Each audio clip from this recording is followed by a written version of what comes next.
Welcome to just medicine Jesus కీర్తన 119:8 నీ కట్టడలను నేను గైకొందును నన్ను బొత్తిగా విడనాడకమంటూ కీర్తనకారుడు దేవునితో ఒక విన్నపాన్ని తెలియజేస్తా ఉన్నాడు. దేవుడు అబ్రహామును ఎంతగా నమ్మి విశ్వసించాడో తెలుసా? ఆదికాండం 18:19 తన తర్వాత తన పిల్లలను తన ఇంటి వారును నీతి న్యాయములు జరిగించు యెహోవా మార్గమును గైకొనుటకు అతడు వారికి ఆజ్ఞాపించినట్లు నేను అతన్ని ఎరిగున్నానెను. చూడు, దేవుడు ముందుగానే అబ్రహాము తర్వాత తన పిల్లలు తన సంతతి దేవుని యొక్క నీతి న్యాయముల విషయంలో దేవుని యొక్క మార్గంలో నడుచుకుంటారంటూ గొప్ప విశ్వాసాన్ని దేవుడు ప్రదర్శించడం జరిగింది.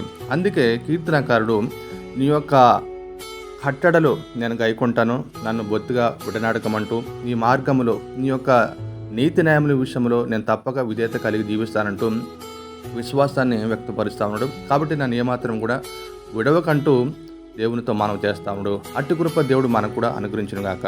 ఆమేన్.